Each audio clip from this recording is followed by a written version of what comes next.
BJP के UT president Ravinder Raina और state general secretary Sunil Sharma ने आज वस्ती कश्मीर के जिला बडगाम की टीवी आर्टिस्ट अमरीन भट्ट के घर का दौरा किया, जहां उन्होंने मरहूम अमरीन भट्ट के वालिदैन से ताज़ियत की और उनका दुख साझा किया। आपको बताते चले, अमरीन भट्ट एक मकामी टेलीविजन शोज में काम करती थी, जिन्हें अस्करियत पसंदों ने हशरू चाडोरा में उनके घर में घुसकर गोली मारकर हलाक कर दिया, जिस दौरान उनका 10 साला भतीजा भी इस हमले में जख्मी हुआ था। अमरीन भट्ट को जख्मी हालत में अस्पताल पहुंचाया गया, जहां डॉक्टरों ने उन्हें मुर्दा करार दे दिया था और इनके भतीजे को बाजू में चोट आई थी। हमारे नुमाइंदे से बात करते हुए रविंदर रैना ने कहा कि एक होनहार कश्मीर की उभरती हुई स्टार को जिस तरह से अस्करियत पसंदों ने निशाना बनाया, वो इंसानियत को तार तार करने वाला वाक़या है। मजीद बोलते हुए उन्होंने कहा कि अमरीन भट्ट अपनी मेहनत के बल पर अपने अहले खाना का गुजर बसर करती थी। जिस तरीके से बेरहमी से कत्ल किया गया है, वो एक संगीन गुनाह है।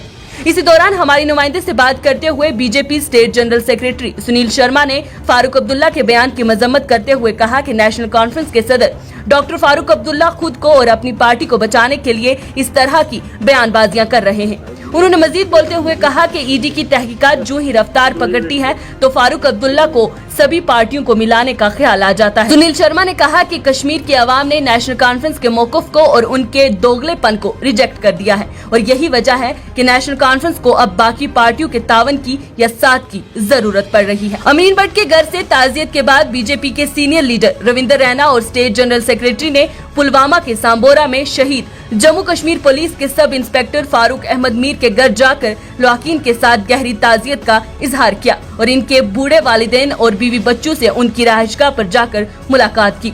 फारूक अहमद मीर को अस्करियत पसंदों ने गोली मारकर हलाक कर दिया था जब वो अपने खेत में काम कर रहे थे कि कुछ हमलावरों ने उन पे हमला किया, जिस दौरान उनकी मौत वाक़ा हो गई और दूसरे दिन उनकी लाश खेत से गोलियों से छलनी मिली।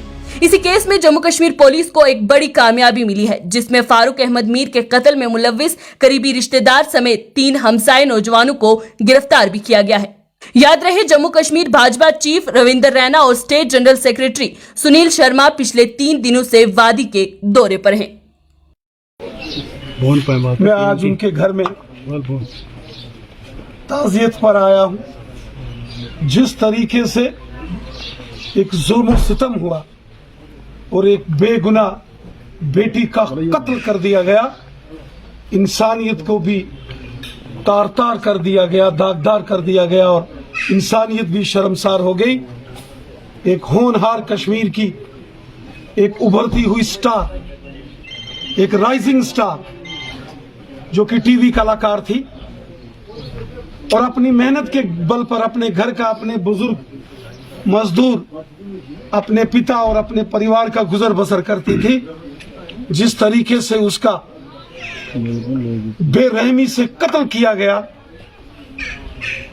ये बहुत बड़ा गुनाह।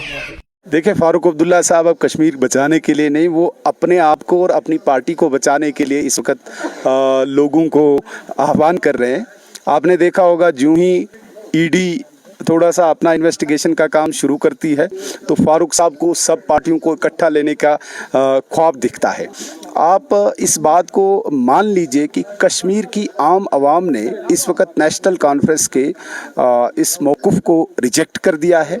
उनके 2 चेहरे, उनका दोहरा चरित्र, उसको रिजेक्ट कर दिया है। यही वजह है कि आज फारूक अब्दुल्ला साहब को सब पार्टियों का ताउन मुझे लगता है कि ज़रूरत पड़ रही है। बसंत रात जिन्होंने कल ही जो है रिजाइन किया, तो उनका कहना है कि मैं पॉलिटिक्स में अगर जाऊंगा तो बीजेपी में जाऊं। क्या उन्होंने आपसे पहले बातचीत की थी? नहीं, ऐसी कोई बात नहीं। बसंत रात ही नहीं, इस वक्त कोई भी व्यक्ति देश में है उसको भारतीय जनता पार्टी एक विकल्प दिखती है। Thank you.